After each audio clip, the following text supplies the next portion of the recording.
le podcast Logistique Québec, la logistique d'ici pour tous. Salut Billy! Salut Maude! Ça va bien? Très bien. Ben oui, on vient de terminer un super épisode avec, je vais dire comme thématique, là, on s'est posé la question, la logistique, c'est-tu un mal nécessaire ou ça crée de la valeur?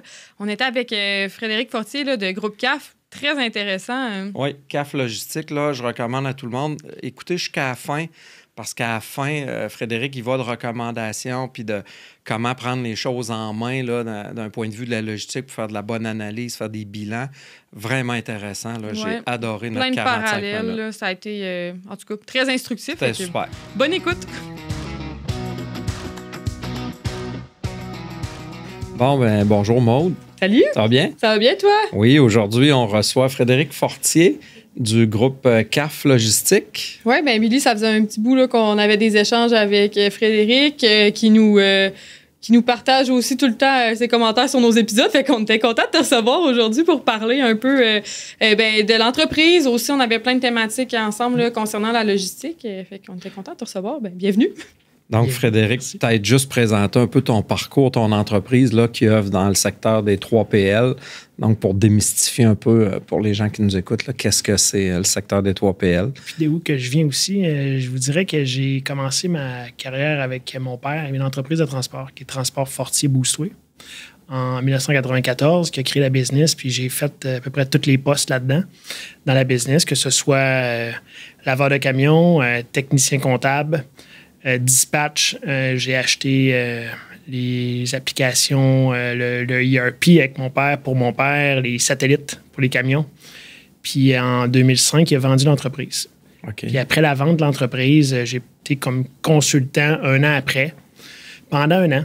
Puis pendant que j'étais consultant, un de mes clients, qui est l'abri équipement, a demandé si j'avais de l'espace pour recevoir une vingtaine de voyages, puis après ça, faire du pick and pack pour faire la fabrication de leurs camions de l'usine qui ont déménagé. Fait que je recevais le stock, la matière première, je la réunissais, puis j'envoyais 2 fois par jour un camion par livraison. Okay.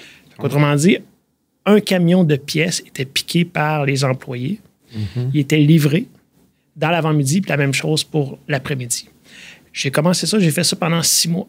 Puis c'est suite à ça que là, ma business a appris. Là, on avait des contacts, on a eu d'autres clients, puis ça a grandi dans les années à venir. Puis on a parti de 17 000 pieds jusqu'à 90 000 4 ans après.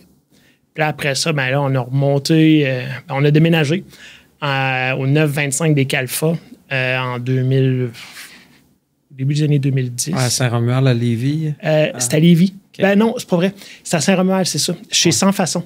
OK, oui. Parce que j'ai un blanc, mais après avoir été chez Sans Façon, ben c'est là qu'on a acheté le 925 des Calfa. Avant ça, j'étais locataire. Ouais. Je suis devenu propriétaire au 925 des Calfa, puis je l'ai vendu 5 ans après. OK. Puis là, ben, on l'a vendu parce qu'on voulait se rendre plus technologique, puis en même temps, d'avoir une place d'affaires qui réunissait plus de marchandises, puis nos remorques. Parce qu'on avait une vision à long terme du chemin de fer.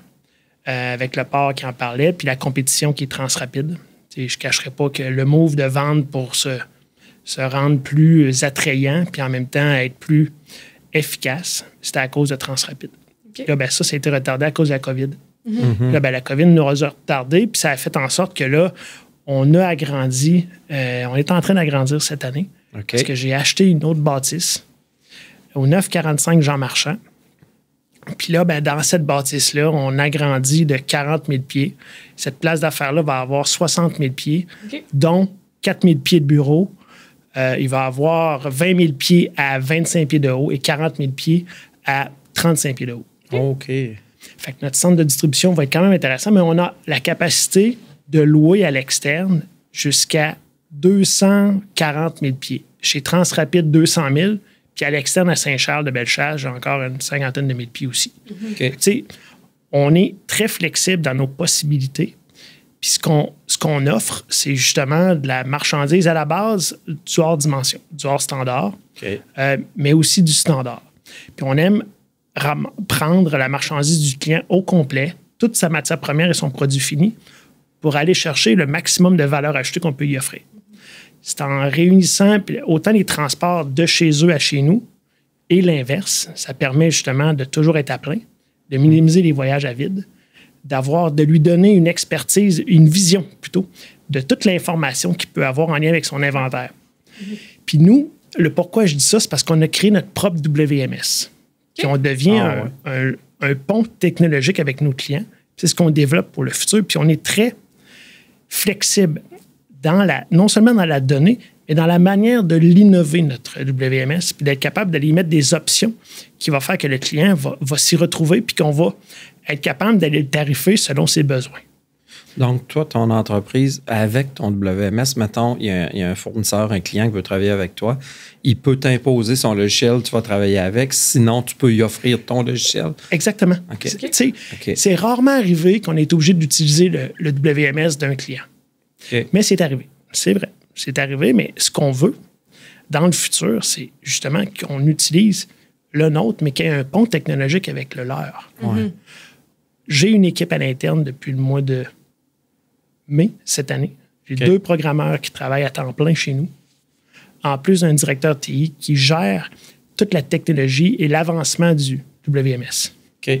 Puis si on revient à ton entreprise, ça commence avec le contrat de l'abri, puis sans aller dans le détail de tes clients pour arrêter. Quel genre de client? C'est quoi ta clientèle? C'est quoi? Ça peut varier de... Valero est un bon client chez nous. Okay. Je dirais les gâteaux Vachon ont été un client on a aidé beaucoup lorsque à Sainte-Marie, il y a eu les inondations. Il y a une couple d'années, on les a... Ouais. On a été très réactifs à leurs besoins parce que là, l'usine venait d'être inondée, puis on a répondu aux besoins rapides. On a eu, puis on a encore, qui qu'on pourrait, PHTech. OK. Un client très important, un volume, ça a monté jusqu'à 40-50 000 pieds par mois de stock. Puis avec tout le transport aussi, on fait même le transport non seulement entre leur centre de distribution maintenant et nous, mais aussi de chez nous vers leur centre, leurs clients, leurs fournisseurs aussi. Fait qu'on fait même de l'intrant puis du transport local. On est vraiment intégré avec le client. OK. En plus de, ce qui nous aide à le faire, c'est qu'on a une flotte de remorques. J'ai 180 remorques, 2 essieux, 3 essieux. Ça l'aide à être réactif. Oui. Ça l'aide aux besoins temporaires des clients.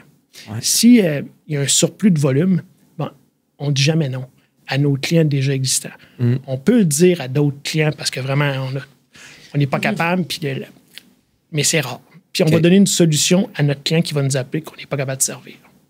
Donc, j'aimerais ça revenir sur un point, là, parce que je trouve que c'est peut-être quelque chose des fois qu'on oublie en logistique, mais tu as mentionné que ce qui a fait la croissance de l'entreprise, c'est que vous vouliez compétitionner Transrapide, mais qu'en même temps, Transrapide est une option pour vous en cas de besoin d'entreposage. Puis je pense que c'est quelque chose qu'on voit beaucoup en logistique, mais qu'on pense pas. C'est que, oui, il y a la compétition, mais il y a l'entraide aussi. Oui. Avez-vous des exemples un peu?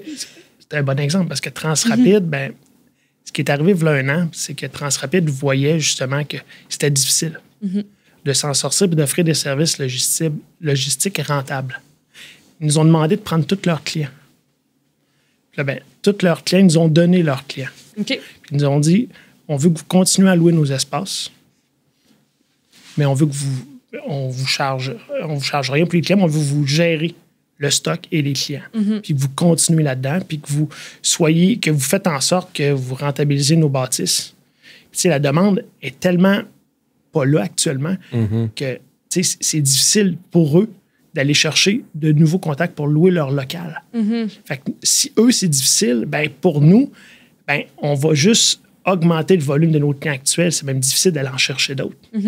Mais oui, le partenariat avec des clients comme ça, on s'était tenu proche parce qu'on essayait de s'aider, que ce soit pour du court, moyen, long terme ou des besoins très gros à court terme. Mais Transrapide était capable de nous aider. Mais là, c'est nous qui devient l'entreprise qui est capable d'aider d'autres clients qui ont des besoins temporaires, puis qu'on est capable de répondre avec notre flexibilité d'espace pratiquement infinie, puisqu'à 200 000 pieds, c'est quand même important, puis il y a des entreprises qui en ont besoin. Mais Mais la demande n'est pas là. Tu le dis, là, le mot-clé, hein, la flexibilité puis la réactivité, c'est super important. En temps de croissance économique, là, on est probablement techniquement sur le bord d'une récession si on n'est pas dedans. Là. Mais en termes de croissance économique, quand ça va bien, une entreprise comme la tienne, en 3PL, va accompagner, va être réactif pour les clients, sont en croissance, ils ont des besoins soudains. C'est super de les accompagner. Puis ta business est là. Mais ça peut-tu être vrai qu'un 3PL, en temps de récession, au moment que ça va moins bien, ben là, il est capable de créer des synergies de ses clients à lui pour les aider économiquement, du partage de transport, du partage d'entreposage, faire... Tu sais, ça se voit-tu, ça, dans ton organisation? Je te dirais que c'est ce qu'on... De plus en plus, on est en train de démontrer à nos clients comment ils dépensent leur argent chez nous pour justement les aider à mieux figurer comment optimiser leur logistique. Puis ça, c'est clairement l'aspect qu'on doit nous se concentrer à avoir des données précises à être capable de transmettre à nos clients. OK. Ça, c'est difficile. Parce que je ne le cache pas, plus que ta donnée va être claire, clean, tu vas être capable d'y mettre de l'intelligence artificielle. Puis nous, ce qu'on veut, c'est d'être capable que les gens chez nous aient le moins de pitonnage de données à faire, puis qu'on soit beaucoup plus réactif à une donnée réelle pour être capable, après ça, d'en prendre des meilleures décisions, mais aussi faire prendre de meilleures décisions à nos clients. C'est à cause qu'on a fait notre propre WMS puis qu'on est capable, justement, d'aller intégrer de la donnée de plus en plus intelligente. On va être capable d'optimiser, même, puis d'offrir un service de consultation à nos clients. Ça, c'est le dernier service qu'on est en train de travailler à mettre en place pour, justement, donner une valeur ajoutée encore plus à nos services. Parce que ce que tu as dit, dans les 2-3 prochaines années, l'économie, oui, moi, je pense qu'on est en récession actuellement parce que les demandes, ils n'ont jamais été aussi peu là que là. Mais il y a une chose, c'est parce que si on veut recréer de la demande, mais de nos clients qu'on a déjà, puis de la continuer, il faut les aider et les accompagner dans l'amélioration et l'efficacité de leur business. Je pense qu'il n'y a rien de mieux que de leur démontrer où est-ce qu'ils dépensent leur argent, puis s'aider à faire en sorte qu'on peut la dépenser mieux. Puis y a-tu certaines conceptions des fois que les clients pensent que c'est ce qui coûte, c'est X qui coûte vraiment, puis finalement c'est Y qui coûte quelque chose, puis... C'est un bon point parce que tu sais, les coûts logistiques dans une business, c'est ce qu'on veut. On travaille justement sur un format actuellement pour démontrer aux entreprises, à nos clients surtout, tu sais, dans un entrepôt, c'est quoi qui est affecté dans les coûts là-dedans. Oui, on peut parler du coût du loyer, on peut parler des taxes, on peut parler du racking, on peut parler... Il y a tellement autre chose. Il y a le temps homme, puis c'est diviser puis compartimenter chaque portion de dépense pour aller trouver un processus qui va l'optimiser. Puis ça, les gens, c'est quoi les... C'est juste un exemple, d'imprimer des documents pour être capable de donner une commande à quelqu'un un chauffeur, mettons qu'il y a une route à faire, de donner un papier, fait en sorte qu'il n'y a aucune donnée qui est mise dans le système au moment live, puis personne d'autre que la personne qui l'a va être capable de la traiter. Ça, c'est un exemple simple. Tu as le coût de faire imprimer la feuille, mais tu as aussi le coût de ne pas avoir cette donnée-là pour pouvoir prendre la décision. Là, c'est un bon point. Puis lui, il est plus sous forme de manque à gagner, mais écoute, il vient te rendre aveugle, là, quelque part, là, dans tout le choix. Là, ça, l'aveuglement fait en sorte que des fois, c'est la personne juste qui est au bout, qui donne l'ouvrage, qui peut voir ça.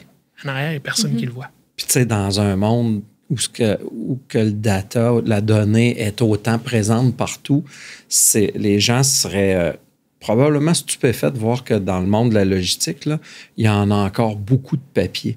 Quand on commande Amazon, un Telcom vient livrer, ça va bien, les avis, les notifications, la photo, tout ça va super bien.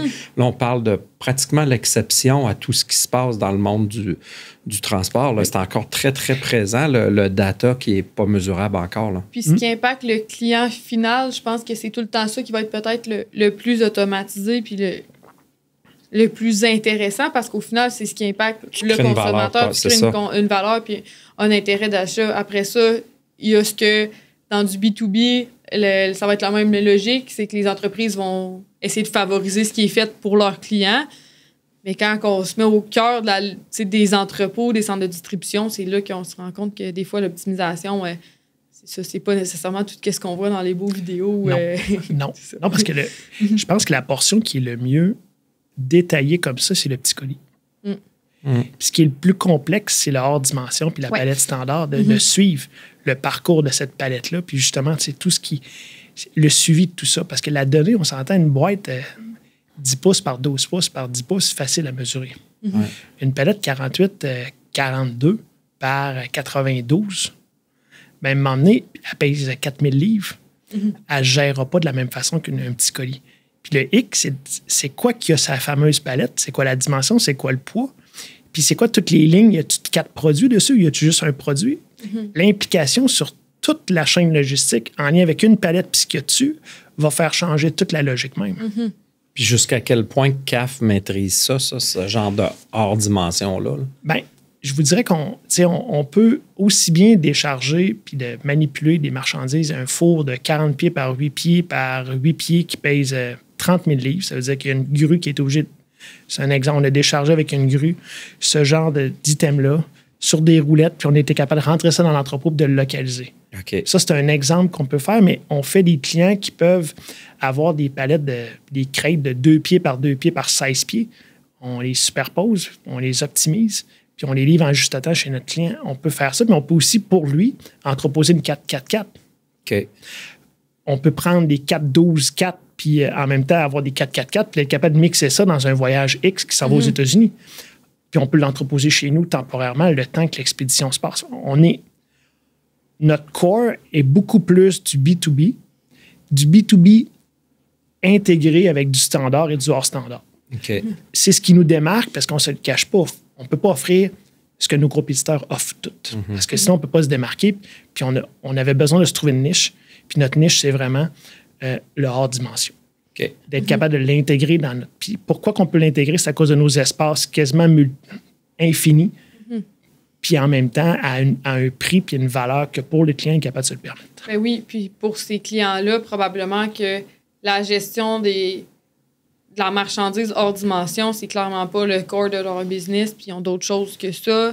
Donc, eux, ils ont besoin de leurs produits, que ce soit pour de la production, de l'assemblage et tout ça. De se questionner sur comment remplir le camion, c'est peut-être pas leur priorité. Puis clairement qu'il y aurait des pertes de temps eux autres de leur côté à le faire. Fait que des fois, c'est une chose qu'on pense pas nécessairement que le fait d'avoir un partenaire de logistique, ça peut permettre de réduire les coûts. Souvent, on associe sous-traitance à ça me coûte un peu plus cher parce que j'ai pas la main-d'œuvre, mais des fois, sous-traitance, c'est aussi je le fais parce que j'ai pas l'expertise, puis ça vaut plus la peine de le faire ailleurs pour enlever ce stress-là. Puis comment Frédéric, comment toi, CAF, comment tu vas chercher ça, cette expérience-là, pour le hors-norme, hors dimension, là? Je te dirais que le premier client... du jour au lendemain. Le premier client, justement, qui est l'abri équipement, c'est de là qu'on a... Il nous a aidés à créer notre expertise. Okay. Parce qu'au début, il y avait des plates, que ce soit des plates de, mettons, de 10 pieds, même 20 pieds par 8 pieds par un quart d'épais, qu'il fallait manipuler avec soin pour être sûr qu'ils ne soient pas trop tordus pour que quand ils partent vers chez eux, qu'ils puissent l'installer tout de suite sur le camion pour faire leur camion. Puis là, il y avait un moteur, il y avait tout plein d'items qui étaient hors dimension, puis il fallait les amener en juste à temps là-bas. Que ce soit lui ou que ce soit Valero. Valero, on a plusieurs items lors de leur shutdown qu'on manipule avec soin qui coûtent entre 20 à 100 000 $ de l'item. Puis il ne faut pas que tu le brises. Puis ça, on a 20 ans d'expérience depuis. On a été créé, j'ai créé en 2006. C'est dans l'ADN. C'est dans l'ADN de nous. Fait que, des cas spéciaux, on aime ça, on veut le faire. Si on a de la difficulté à le faire, on va aller chercher de l'expertise, puis on va demander aux clients de venir nous supporter pour nous donner encore plus d'expérience pour qu'après on puisse le faire. Frito-Lay nous a amené, c'est le four, c'est Frito-Lay qui nous a amené à avoir ce défi-là, puis ils nous ont demandé ça la veille ou presque, ou l'avant-veille. En 2 jours, on s'est organisé pour avoir la grue, avoir leur monde, être capable de décharger. Ce qui fait notre force, c'est d'être à l'écoute du client, mais aussi de toujours être prêt à innover pour être capable de répondre à leurs besoins. Puis, es-tu capable de faire de l'échange de collaboration? Exemple, tu travailles pour entreprise X avec le four, puis tu vas gagner de l'expertise. Puis à un moment donné, une entreprise Y débarque, il y a un enjeu, puis tu es capable d'aller rechercher de l'expertise que tu as développée. Tu es capable de faire transiter ça, puis rendre ça transversal, cette connaissance-là, en fait. Là. C'est ça le but. L'objectif est justement de se servir des expériences qu'on a vécues qui sont en dehors de l'ordinaire pour justement faire profiter aux autres. Parce que le but, c'est de faire en sorte que ce qu'on a été capable d'acquérir, que pour un client, puisse servir à d'autres aussi. Là. Ouais. C'est quoi la chose la plus spéciale que vous avez fait, que tout le monde s'est cassé la tête, avait un peu envie de s'arracher les cheveux? Vite de même, je pense que le four a été quand même complexe. Parce que il était quand même, il pesait, j'ai dit 25 000, c'est peut-être même une trentaine de mille livres. C'était quand même complexe à rentrer avec une crème puis 40 pieds de long aussi. Là.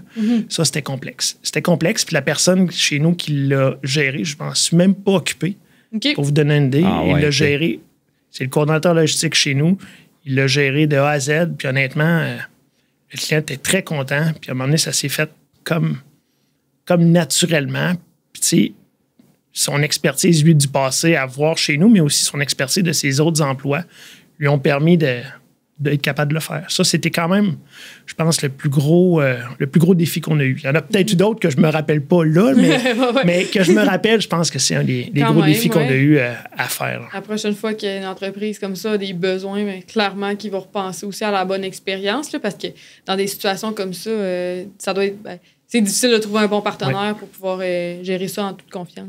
Oui, surtout que la valeur des équipements est chère, parce que nous, il faut l'assurer aussi. Ça, c'est un point que dans l'entreposage, les entreprises ne considèrent pas, parce que tu as toujours une responsabilité légale d'entreposeur, en plus de responsabilité civile. La civile est là pour les business, pour se protéger des biens, des valeurs d'autrui, mais la légale d'entreposeur est nécessaire pour être capable que si toi, tu causes préjudice au matériel, que ce soit en feu, vol, perte, à un moment donné, il faut que tu payes. Puis ça, ça l'apprend, cette assurance-là. Puis nous, ça fait 20 ans, on le sait, des fois, il faut être réactif dans le sens qu'on a le besoin du client, mais l'autre ligne d'après, c'est on appelle l'assureur.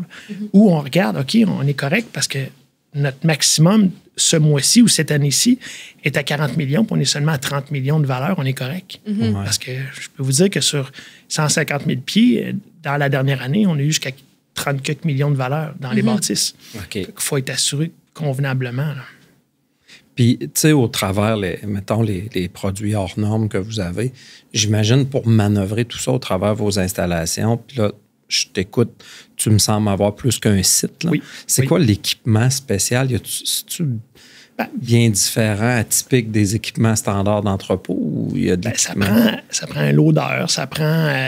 les cranes, il faut les louer. C'est pas à nous, on n'a pas ça parce que vu que le besoin n'est pas tant fréquent. Puis c'est certain que tu ne peux pas rentrer des matériaux spéciaux comme ça avec des dimensions diverses dans un entrepôt avec de palettes standards. Fait que ça prend des entrepôts externes qui peuvent se permettre d'avoir un espace vide quand même grand pour être capable d'accepter de libérer de l'espace pour un temps X, une couple d'heures, pour être capable d'accepter le produit puis de le localiser pour après ça remettre le stock qui va à sa place. Ça, c'est... Ce qui est facile, puis je pense que vous en savez quelque chose, c'est la logistique. On est toujours le mouton noir. On est à la fin de la chaîne. Hein? Vous savez ça un peu. On comprend ça. Fait que, tu sais, c'est quand même ils vont s'organiser avec ça, ils vont gérer ça, c'est facile, le délai, pas grave. Nous autres, on vend. Nous autres, on veut vendre, puis on veut... Mais c'est complexe, la logistique. Puis, tu sais, plus qu'on est planifié, moins que ça va coûter cher. On va se le dire de même. Puis, tu sais, ça, c'est pas donné à tout le monde de comprendre ça. Puis, je comprends que ça a toujours été une mentalité dans les dernières années, même dans les 50 dernières années, sauf que présentement, si on veut amener de l'efficacité puis rendre le Québec aussi bon que des Amazones de ce monde, que les Américains, il faut arriver à être capable de donner une valeur à la logistique. Puis je pense que c'est en prenant le temps de bien comprendre les facettes qu'on va amener une expertise à chaque entreprise, mais surtout à chacun des intervenants là-dedans. Super intéressant ce que tu dis. Puis je pousse la discussion dans un autre sens, mais par rapport à ce que tu dis. Chez CAF, là, les infrastructures physiques, check. Les infrastructures TI, vous êtes dedans, check, vous les avez.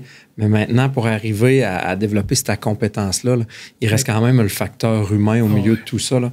Comment ça se développe, un employé qui arrive chez vous? Là, j'imagine qu'on est loin de la de la formation pour... J'ai travaillé au McDo quand j'étais jeune. Oui, hein. On est loin de la formation McDonaldisée, quand même assez simple au final. Là. Ça me semble pas ça chez toi. Là. Ben, je te dirais que les gens, les derniers qui rentrent, on n'a pas une grosse équipe sur le plancher. Ça, c'est honnête. Là. On est peut-être, il y a peut-être 4 caristes avec un superviseur puis une personne de service à la clientèle, mais un coordonnateur. Puis, les premiers, ceux-là qui sont là depuis plusieurs années, qui ont l'expertise, ben, à un moment donné, c'est eux qui, au quotidien, vont former le gars. Parce que c'est dur à former quelqu'un sur quelque chose que tu vois juste 4-5 fois par année. Pour de la matériel vraiment hors norme.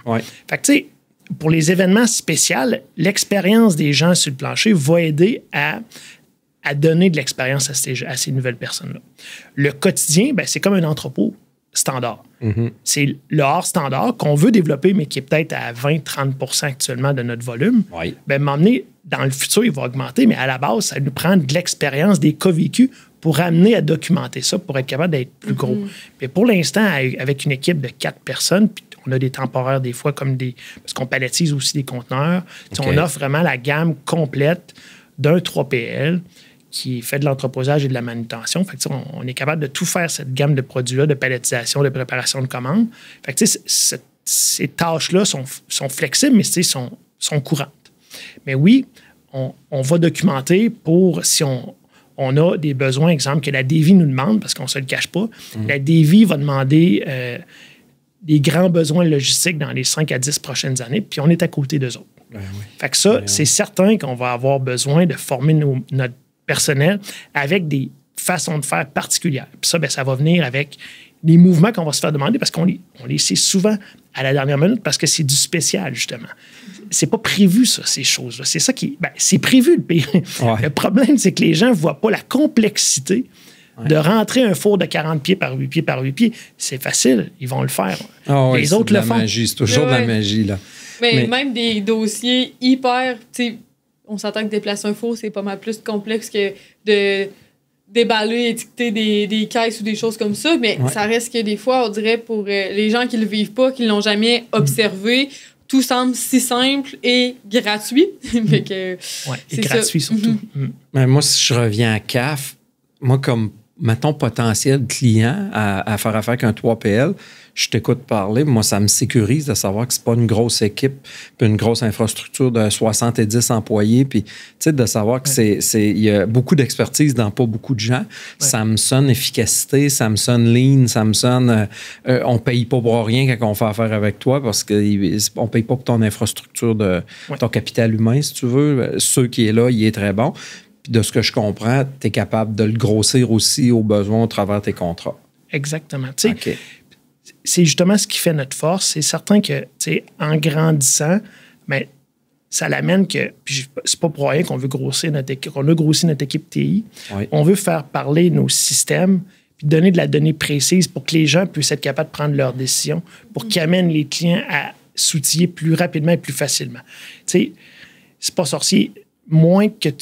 Plus que tu fais rentrer de la donnée manuelle par des gens, plus tu as un risque d'erreur. Moins que tu en fais rentrer manuellement, moins que tu as de risque d'erreur, puis la donnée que tu vas avoir pour gérer va être plus facile. Le hic, c'est le time frame pour être capable de se rendre à là, qui est quand même qui a l'air simple, mais qui ne l'est pas du tout. Parce que tu as tous les processus à regarder, tu as toute la façon de créer tes commandes. Mais avant de créer tes commandes, c'est même la façon que le client te donne l'info. C'est quoi l'info que lui veut? Mais là, il ne sait jamais ce qu'il veut. Parce que lui, il va le savoir quand il va venir pour sortir le stock. Mais il ne l'a pas regardé avant de sortir le stock. Il a pensé, quand il vient pour sortir le stock, il n'a pas pensé avant. Fait que là, ça crée, nous, un problème. Fait que ça veut dire qu'il faut revoir notre process quand on rentre notre client, de bien y poser puis de lui faire comprendre les implications de chaque détail qu'il va nous donner. On est là-dedans actuellement. Puis c'est ça qui va faire que la chaîne va virer encore plus vite puis qu'on va être encore plus efficace. Puis que les systèmes vont amener les gens à aller voir l'info et non pas qu'eux soient obligés de créer l'info pour que ça soit l'inverse. Mais ça, c'est un tournant qui doit se faire dans l'industrie logistique pour être capable justement de faire en sorte qu'au Québec, on puisse se différencier des autres. Oui. Puis quand tu démarches un potentiel client ou qu'un client actuel que tu as qui a des projets, comment ça fonctionne? Il va chez vous, il va comprendre ta logistique, puis il fait des liens. C'est toi qui se déplaces chez eux. C'est un mix de tout ça. C'est un mix des deux. Ouais. Oh oui. Tu sais, c'est sûr que l'idéal, c'est d'aller voir le client quand il y a un besoin, puis tu sens que, tu sais, c'est pas facile de l'expliquer parce que souvent, en logistique, ce qui arrive, c'est d'être capable d'expliquer son besoin, puis de comprendre toutes les données qui lient à ça. C'est pas des gens de marketing, là. Ben, c'est ça. Ouais. Exactement. Puis, c'est une chose que des fois, on constate peut-être plus quand on est du côté fournisseur de services ou consultant, c'est que parfois, il y a des choses qui sont innées pour l'entreprise, que c'est des contraintes qui, eux, ont toujours vécu avec, donc ils vont pas penser de le mentionner, que ce soit dans des projets informatiques ou dans des projets opérationnels, physiques et tout ça. Puis là, finalement, on arrive au jour J du projet, puis mais finalement, telle information qu'on n'a pas pensé, c'est va donner les dimensions d'une palette, mais que finalement, il y a une grosse antenne qui déborde puis qui est plus grosse que les dimensions. Ce que tu dis, c'est ça. C'est déjà arrivé. Là. J'imagine que dans le hors standard, ça doit être assez impressionnant, tous les besoins, que vous n'avez pas matché le besoin avec ta compréhension du besoin versus son besoin initial à lui. On a beaucoup plus de questions dans notre éventail qui nous amènent à diminuer les erreurs. Le hic, c'est que si les gens ne prennent pas le temps de lire les questions comme il faut, à un moment donné, tu as un risque d'erreur là-dedans. Puis je comprends qu'on est les premiers à lui poser autant de questions. C'est ce qui fait qu'on a un résultat des fois qui n'est pas idéal ou optimal le premier coup, puis quand le stock arrive, parce que justement, on est les premiers qui lui ont demandé autant de questions pour les amener à aller voir l'implication aussi de l'information. Ben oui. Mais, on les comprend, puis là, c'est là qu'il faut encore plus former les gens de l'importance que la logistique interne de chaque entreprise, il faut qu'elle soit conscientisée de plus en plus. Pour pas faire dire que c'est le mouton noir, c'est l'inverse. C'est ce qui fait que ton client va rester chez vous. C'est que ta logistique soit sa coche. Moi, en fait, moi, ce que j'en retiens, c'est que oui, les services à valeur ajoutée, il y a l'opérationnel. Vous avez aussi la valeur de la donnée qui vient à travers de tout ça. Fait que vous multipliez les impacts positifs du service à valeur ajoutée. Puis c'est quand même super intéressant d'avoir cette vision-là. Puis d'un autre côté, l'entreprise qui fait affaire avec un 3PL, c'est justement parce qu'il ne veut pas se compliquer la tâche avec le bout logistique. Fait que c'est sûr qu'il ne donne pas peut-être autant d'amour au process qu'il délègue que ce que le fournisseur de services peut s'attendre d'avoir. Fait que c'est tout de réconcilier ces deux univers-là, de ramener ça dans une collaboration. Des fois, ça peut être impressionnant comment c'est divergent. Mais le point, tu l'as bien dit, là, c'est de faire en sorte de démontrer qu'il y a un process actuel qui amène tel coût, puis qu'il y a des processus optimisés qui pourraient amener une diminution de coût au client. C'est vers là qu'on veut aller avec nos clients. Parce que, tu sais, on le sait que s'il n'y a pas d'information, on le rend conscient qu'il y a un coût plus cher à une planification X. Mais si on est capable de se faire aider, on est capable d'aider le client aussi. Puis c'est là que dans des moments économiquement peut-être plus difficiles, c'est là qu'il faut que ces valeurs ajoutées-là ressortent de la chaîne logistique. Parce que la chaîne logistique, que ça y aille bien économiquement ou mal, est nécessaire. Donc, quand ça va plus mal, c'est le temps qu'à mettre son meilleur contrôle des coûts, sa meilleure anticipation de tout ce qui peut arriver.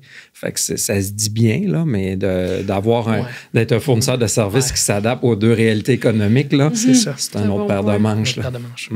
Un autre point qu'on voulait discuter puis qu'on a soulevé là, dans nos discussions préparatoires, c'est un peu la dynamique régionale dans la grande région de Québec par rapport à la logistique. On pense pas nécessairement souvent à Québec comme pôle logistique, mais ça reste qu'il y a plein de choses qui bougent, les centres de distribution qui poussent partout, une proximité avec les provinces maritimes aussi. En fait, selon toi, qu'est-ce qui différencie un peu Québec des autres pôles logistiques au Canada? Puis comment tu vois ça? C'est certain qu'on est proche aussi de la Côte-Nord des projets, les projets majeurs de Hydro-Québec aussi, puis des mines qui sont là-bas. On a une proximité qu'ailleurs au Canada. Oui, il peut y avoir d'autres régions qui ont ça, mais au Québec, je pense qu'on a cette proximité-là. On a un port qui est quand même pour le vrac important, mais qui pourrait être utilisé à d'autres essences que juste le vrac. Puis il y a eu des projets dans les dernières années comme Laurentia, je me rappelle. OK. Puis Laurentia aurait pu faire en sorte que le train soit plus utilisé entre le port et les parcs industriels de Québec ou même de la Rive-Sud. Ouais. Oui, c'est vrai, je suis dans un parc, ça aurait pu m'aider, mais d'un autre côté, c'est pas juste pour ça, c'est pour aussi tout ce qui est environnementaux. On s'entend, il faut que le train vienne plus grand à cause de tous les enjeux qu'il y a actuellement par rapport aux routes. Parce que l'autre enjeu, oui, on est un endroit où il y a plusieurs centres de distribution. On est près de certains centres, comme exemple la Côte-Nord. On est prêt pour l'Europe aussi par rapport aux bateaux. Oui. Mais le hic, on n'est pas assez. On n'est pas. Nos structures routières ne seront pas prêtes à accepter le volume pour une expansion du port puis une expansion de la région. Ça, c'est un enjeu en soi. Parce qu'à quelque part, vous le voyez, juste sans venir ici, tantôt repartir pour la Québec, ça va être l'asile. À un moment donné, c'est plate, mais c'est une partie du problème qu'on vit parce que les structures routières, mais comment qu'on le règle? Il ne faut pas arrêter. Oui, le troisième lien, mais s'il ne vient pas, ça prend d'autres alternatives. Ça, je pense on est en démarchage pour des gens du ministère des Transports pour qu'ils viennent nous parler. D'ailleurs, on a reçu dernièrement Yves Montigny, qui est le député de la région de Sept-Îles, l'ancien maire de Bécomo. Puis les projets que tu nommes, il nous en a parlé aussi, Yves. Puis écoute, c'est l'avenir est là. Fait que c'est sûr que les infrastructures routières, il va falloir qu'ils suivent parce qu'à matin, ils ne suivent pas. C'est un des concerns logistiques, c'est la base. Là. C'est le transport des marchandises, là, c'est la base, la base, la base. Là. Parce qu'il y a des barges aussi qui veulent venir de cette île qui commencent à en venir. Mais si on veut en faire venir plus à Québec, au port, bien, ça prend la possibilité que le routier puisse reprendre le relais. Mais si le routier n'est pas capable parce qu'il y a trop de trafic, on est coupé. Là. Ouais. Puis une autre chose que de mémoire, on avait déjà discuté ensemble, ça fait longtemps, là, mais il y a quand même aussi un décalage entre les différents enjeux qui sont vécus dans les gros centres logistiques versus Québec. Par exemple, la pénurie de main-d'œuvre, ça a été il y a eu un retardement avant que ça arrive à Québec puis que ça se produise dans les centres de distribution. Des fois aussi, je pense pas au niveau de l'automatisation parce que les entreprises à Québec sont quand même bien positionnées puis que ce soit au niveau de l'automatisation informatique ou physique, il y a quand même des beaux projets. Mais je te dirais que pour les PME, oui, c'est vrai, les PME. Ce qui arrive, les grosses entreprises ont des sous ou ils se créent des sous aussi. Les PME, le gouvernement a tellement une structure de paperasse complexe que les gens, pour remplir pour des subventions ou pour des besoins, trouvent ça tellement difficile qu'ils ne demandent pas d'aide financière à cause de cette complexité-là. C'est épouvantable. Moi, je le sais, j'en demande, j'en obtiens, mais le travail qu'on fait pour être capable d'en recevoir est incroyable en arrière de ça. C'est fou tout ce qu'on a besoin de remplir pour être capable d'aller chercher de l'argent. Ouais. On est content de l'avoir, mais c'est parce qu'on a créé une expertise quasiment à l'interne pour être capable de le faire, mais c'est parce que c'est difficile. C'est ce qui fait que les PME ne sont pas capables de mettre... Mais tu sais, on dit ça, ils ne sont pas capables de le mettre, mais il faudrait qu'ils se créent pareil, soit au gouvernement, de faciliter ça, mais au pire, en attendant, il faut que les PME se créent des moyens pour être capables de le faire, parce que sinon, ils vont avoir de la misère dans les prochaines années. Mais pour avoir un levier... pour atteindre une meilleure efficacité, ça passe par l'automatisation, puis ça passe par plein de places. Mais il faut d'abord avoir accès au levier économique pour les PME, je parle, effectivement. Les grandes entreprises, c'est d'autres choses. Mais les PME, qui est 80% du PIB au Québec, c'est assez important qu'il y ait accès. Puis, je suis d'accord avec toi, c'est là qu'il y a un frein incroyable. L'enjeu est vraiment pas juste au niveau de l'infrastructure routière. Puis des fois... aussi, peut-être pour que les entreprises, le volet automatisation peut faire peur dans le sens qu'on pense tout le temps à des gros projets, des grosses infrastructures, mais c'est beaucoup plus que ça. Ça peut être automatisation des systèmes, automatisation de la prise de commande, outils numériques pour faciliter, de ne pas faire des commandes papier-crayon. Puis, des fois, on rit en disant ça, mais il y en a plein d'entreprises qui c'est encore leur réalité d'avoir pas les infrastructures pour pouvoir le faire parce que c'est des coûts, c'est de la main-d'œuvre qui est nécessaire, de la main-d'œuvre technique aussi. Des fois, on retarde tout le temps ce projet-là en disant on est capable de supporter des opérations et tout ça jusqu'au moment où est-ce que ça devient trop. C'est surtout le fait que il y a des générations qui vont partir dans les prochaines années. Ouais. Il y a des entreprises qui vont se vendre, mais avant qu'ils se vendent, il y a des personnes qui vont prendre leur retraite, puis c'est tous eux qui ont l'expertise. Puis si les entreprises, les PME, ne prennent pas le temps d'informatiser le cerveau des personnes qui viennent de partir, ça va créer des pertes des entreprises. Malheureusement, ça va s'en aller vers ça. C'est le pire scénario, mais on ne veut pas ça. Il faut y aller étape par étape. Si tu règles un pain à la fois pour aller chercher des gains minimales, mais au moins de ne pas trop voir ça gros. Je pense que j'ai un conseil à donner, c'est d'y aller une marche à la fois, mais regardons un élément à la fois. Oui, tu pourrais te faire tous tes processus, mais regarde des petits éléments. Après ça, tu te fais un plan de match pour être capable, après ça, de progresser dans tes évolutions. Mais il faut commencer par quelque chose, sinon ça va être difficile. Tu sais, Frédéric, pour ma part, 2 dernières questions de ma part. On dit quoi? Tu dis quoi à une entreprise que sa logistique est compliquée puis il veut croître, mais il y a toujours un frein que sa logistique. Il dit quoi, le président de CAF Logistique?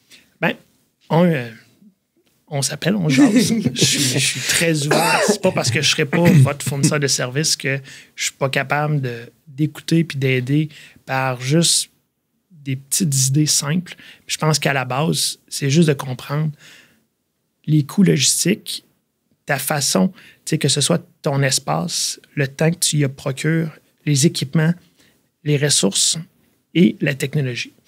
Si au moins tu fais un diagnostic de ces 5 éléments-là, puis que tu vois ta position actuelle, puis que tu te fais accompagner pour voir vers où tu devrais aller avec ton plan d'affaires de ta business, bien, vas-y étape par étape. Puis je pense que juste ça t'amène à avoir ta vision court, moyen, long terme. C'est super intéressant. Mais tout en sachant ton prix de revient de ton espace, des gens, de tes équipements, c'est important. Mais d'y aller le plus simple possible pour chaque élément, puis de voir des indicateurs simples là-dedans. Parce que si on ne fait pas ça, ben, on ne sera jamais capable d'optimiser pour être capable de franchir l'autre step.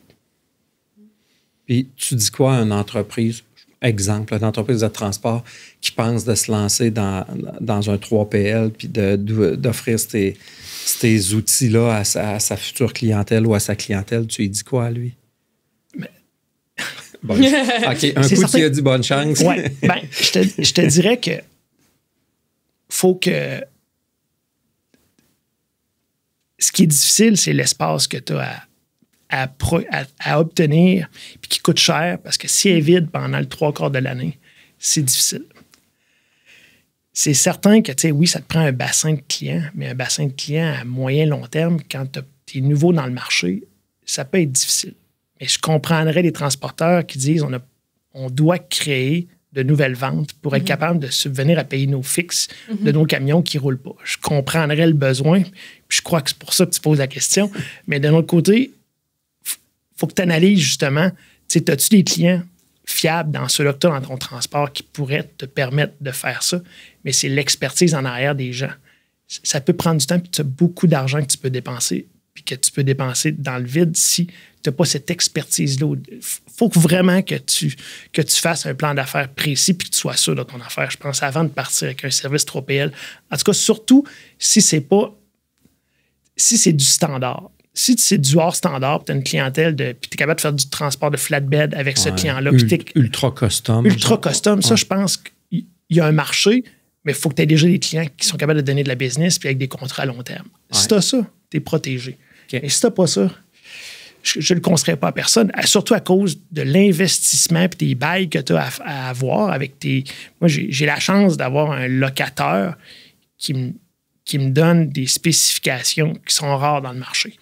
Mais ça, c'est pas tout le monde qui va l'avoir. Puis j'ai été capable de l'avoir avec l'expérience puis le partenariat qu'on a des dernières années. Mais c'est pas facile de faire ça, d'avoir ça, puis de louer de l'espace, puis que, comme je disais tantôt, qu'au 3/4 vide à l'année, tu peux pas te permettre. Tu vas perdre, tu vas faire faillite la première année. Merci beaucoup pour ton temps, Frédéric. C'était super intéressant. Ça m'a fait réfléchir à plein de choses. Oui, merci. C'était vraiment bien. Merci à vous.